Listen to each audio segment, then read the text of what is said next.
Shalom a todos aqueles que crerem nessa mensagem. Vem através desse vídeo poder dizer algumas verdades sobre várias adulterações que fizeram nas escrituras sagradas, né? Principalmente em relação ao nome, né? Ao nome do Messias, que na verdade o nome está adulterado, né? O nome está trocado e a própria história mostra isso, né? E nós sabemos que o nome é importantíssimo. Vocês podem até mesmo ler no livro de Filipenses 2:9, João 3:18, Atos 4:12, né? Que o nome, só há um nome e só há salvação através de um nome, né? Então muitos invocam o nome do Messias falso, né? E não se preocupam em saber a verdade. Nós temos o Google, temos a própria internet em si e vários meios de comunicações, e não tem como as pessoas serem, na verdade, enganadas. Só é enganado aquele que realmente quer ser enganado, né? Eu sei que até mesmo é difícil de falarmos sobre isso, porque se pegarmos uma pessoa católica, ela creu a vida inteira em estátua e em imagem. Se você dizer para ela que aquilo é errado, como está escrito em Êxodo capítulo 20, né? Então, que na verdade não devemos ter outros deuses diante de nós, não devemos nos prostrar diante de outros deuses. Da mesma forma, os crentes e os evangélicos ficarão atônitos com esse vídeo, pois em saberem, na verdade, que estão sendo enganados por uma vida inteira. Na verdade, quem traduziu as escrituras que os crentes hoje carregam, essa Bíblia, que na verdade até mesmo o nome Bíblia é um nome pagão, quem traduziu foi João Ferreira de Almeida, né? E João Ferreira de Almeida nunca deu o nome do Messias de Jesus. Na verdade, o nome que foi dado foi Iesu, né? E só que eu vou detalhar mais essa história, vocês podem até mesmo pesquisar em vocês mesmos, e vocês verão que realmente o que eu digo é verídico, porque a história não me deixa mentir, né? E não deixará também com que você que está vendo esse vídeo também seja enganado, porque você só está vendo esse vídeo porque na verdade você está em busca da verdade, né? Através do YouTube, através de uma série de informações, de livros e assim sucessivamente. Mas prosseguindo.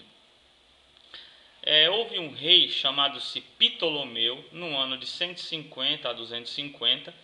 Ele reúne 72 judeus da Talmud, né, código de Mishnah, e manda com que eles transcrevessem as escrituras do próprio hebraico mesmo, do hebraico arcaico, para o hebraico também arcaico, só que em papiros que pudessem ser manuseados, pois ali deu-se início à Igreja Católica.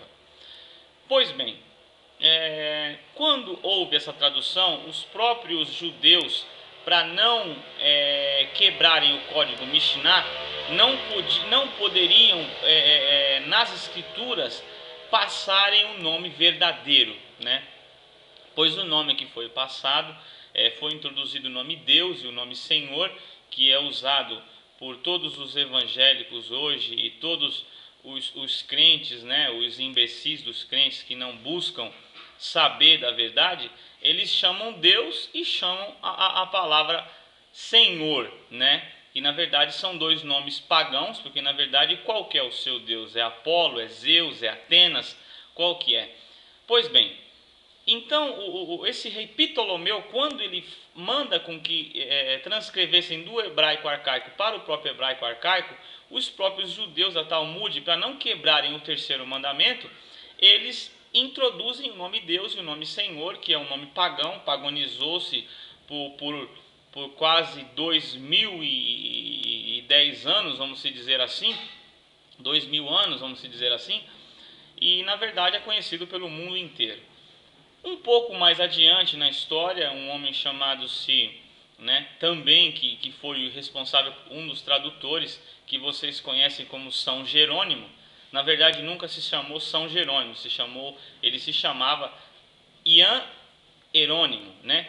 Então, o rei da época, né, na verdade ele era um auxiliar do papado, na época que já havia se dado início na Igreja Católica, e ele foi incumbido de traduzir as escrituras sagradas, né? Na verdade ele havia nascido na Dalmácia, Ian Herônimo, São Jerônimo, nasceu na Dalmácia, numa província ali, como se fosse um vilarejo em Roma, e na época a língua falada era o próprio latim, e também se falava o grego, mas na época a língua mais falada era o próprio latim.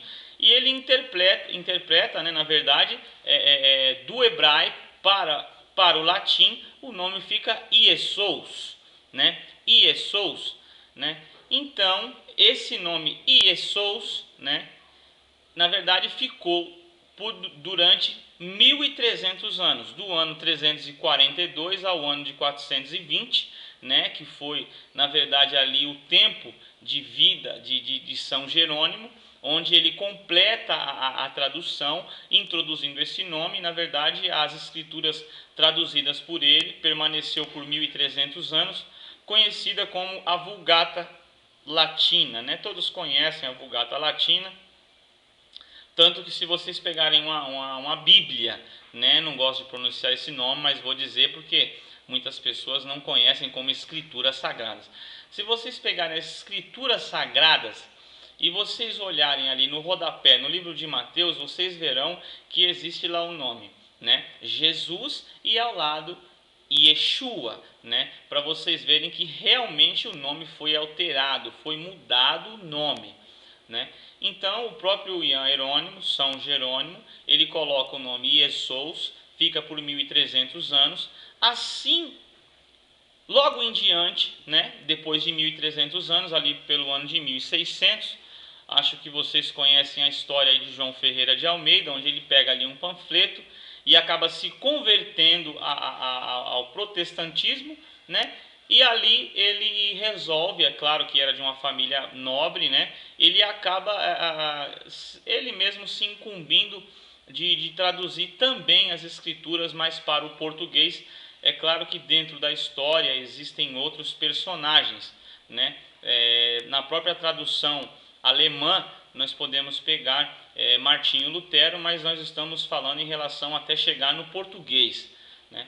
Então o próprio João Ferreira de Almeida ali, ele entende que traduzindo obviamente do latim para o português, né, que ele nasceu em Lisboa, em Portugal, né, não falando o português que nós falamos, mas o português original, o português de Portugal, que na verdade é o português que nós falamos, originou-se do português de Portugal, né? Todos sabem que o Brasil foi colonizado pelos portugueses. E o próprio João Ferreira de Almeida interpreta que o nome seria Iesu, no singular, Iesu. João Ferreira de Almeida nunca chamou Jesus, nunca nominou o nome do Messias como Jesus. Ele morre no ano mais ou menos de 1700, onde um amigo dele ali, que na verdade era holandês, chamava-se Jacobus Opedenhaker, né? Jacobus Opedenhaker, como já pegou as escrituras pelo meio do caminho, ele sendo holandês, na Holanda, o I e o J são uma frase só, como se aqui no Brasil nós falássemos in, lá na Holanda I é IJ. Então é retirado a letra I, permanece o J, fica Jesus no singular. E um pouco mais à frente, depois desse tropeço, né, de Jacobus Opedenhaker, a própria organização bíblica resolve permanecer o nome Jesus, mas introduzindo o S, né, dado lá a Ian Herônimo, logo no começo, no ano de 420 lá, introduzindo o S, ficaria o nome Jesus, uma pronúncia mais como poderia dizer, um nome mais enfativo, né? Um nome mais comercial, um nome, e hoje muitos roubam em nome de Jesus, mentem em nome de Jesus, matam em nome de Jesus, adulteram em nome de Jesus, mas fazem tudo isso em nome de um Messias falso, porque os próprios judeus nunca permitiram com que, na verdade, o nome fosse passado adiante. E hoje, como o nome é a última trombeta, está sendo anunciado a cada um de vocês. Espero que vocês leiam as Escrituras Sagradas e se interessem pela sua salvação e pelo nome Yahushua. Esse é o verdadeiro nome, pois alguns estudiosos dizem que não há ditongo no hebraico. Pois bem, é até aceitável o que eles dizem, mas nós sabemos quando o próprio Eterno fala com Moisés, lá no livro de Êxodo, capítulo 3, versículo 14, ele diz: eu sou o que sou, ou seja, não interessa a você o meu nome, vá e faça o que eu mando você fazer. Ou poderia ser: eu sou o que salva, né? Porque na verdade o YHWH, que é o tetagrama, é mistério. A pronúncia mais próxima que se chega, segundo os próprios judeus, é Yahu, né? Então seria o filho viria em nome do pai, né? Yahu salva, Yahu salvação, né? YHWH salva, né? Eu sou o que sou, salvo. Eu sou o que sou, salvação. E nunca o nome seria Jesus, nem tampouco o nome do Eterno seria jamais Jeová, nem Iavé, né? Onde Jeová foi tirado-se, na verdade, na soma ali do tetagrama, né? Mais as vogais do nome Adonai, né? E ali chegou-se a Iavé, e no ano de 1500 e começou-se, na verdade, a chamar-se o nome de Jeová. Na verdade, isso é uma interpolação totalmente errada. Quem morrer crendo que Jeová é o Eterno, automaticamente já está condenado, porque não examinou as Escrituras Sagradas, né? Então, vos deixo essa mensagem a vocês, e em breve estarei enviando outros vídeos, e espero, na verdade, que vocês leiam as Escrituras. Não creiam em mim, mas creiam naquilo que está escrito. Shalom a todos aqueles que creem. Como diz em João 4:22, que a salvação vem através dos judeus, e não através dos gregos, e não através do latim, mas através de um nome hebraico, um nome verdadeiro. Shalom a todos vocês que crerem nessa mensagem.